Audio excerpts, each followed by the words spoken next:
여러분 안녕하십니까? 말씀으로 하루를 여는 천수답의 새벽 묵상, 오늘은 스가랴 4장을 묵상합니다. 오늘 묵상의 제목은 오직 나의 신으로 되느니라. 스가랴가 본 5번째 이상은 순금등대와 2 감람나무였습니다. 7등잔으로 이루어진 이 순금등대는 7관으로 그 곁에 있는 감람나무와 연결되어 있었지요. 그가 내게 묻되 내가 무엇을 보느냐? 내가 대답하되 내가 보니 순금등대가 있는데 그 꼭대기에 주발 같은 것이 있고 또 그 등대에 7등잔이 있으며 그 등대 꼭대기의 등잔에는 7관이 있고 그 등대 곁에 2 감람나무가 있는데 하나는 그 주발 우편에 있고 하나는 좌편에 있나이다. 물론 이 등잔은 성소에서 사용되던 7등잔에서 그 이미지를 가져온 것이 분명합니다.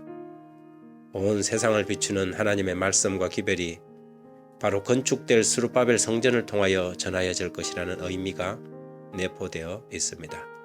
또한 세상을 비치는 참 빛이신 그리스도께서 이 성전에 임하실 것이었지요.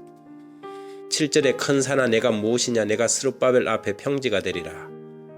그가 머릿돌을 내어 놓을 때에 무리가 외치기를 은총 은총 그에게 은총이 있을지어다 하리라 하셨고, 여기서 등장하는 큰 산은 저들이 극복해야 할 난관들과 반대들을 상징하는 것들입니다. 수많은 반대들이 예측되었지요.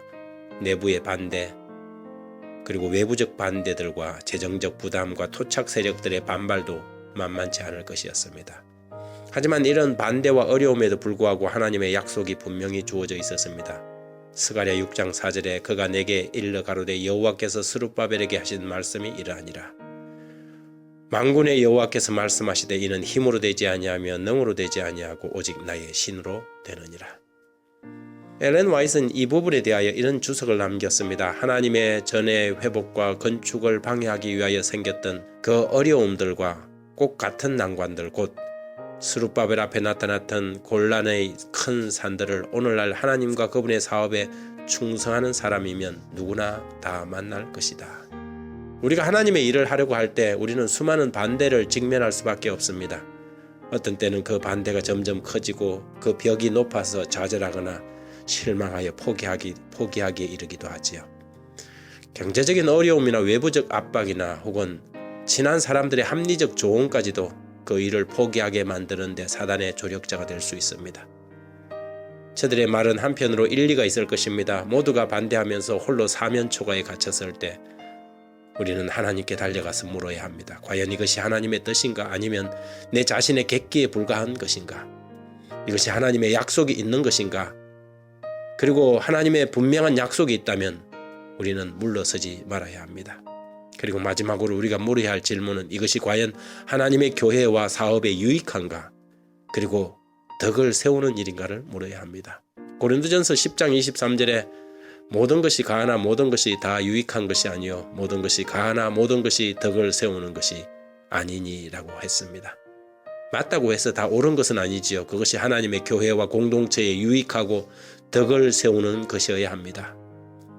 이런 모든 측면에서 확신이 들면 우리는 주저함 없이 앞으로 나가야 합니다. 그리고 모든 어려운 난관들은 사람의 힘이나 능력이 아니라 하나님의 신으로 극복될 것입니다. 우리는 홀로 일하지 않고 온 우주의 주관자이신 하나님과 함께 일하는 사람들입니다. 두려움 없이 전진하도록 명령받은 사람들이지요.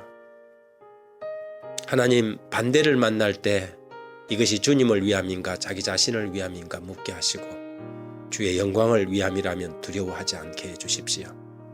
불의와 싸울 때 타협하지 않게 해주시고 선으로 악을 이기는 그런 방식이 되게 해주십시오.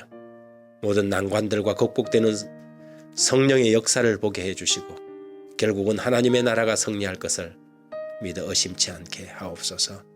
예수님 이름으로 기도합니다. 아멘.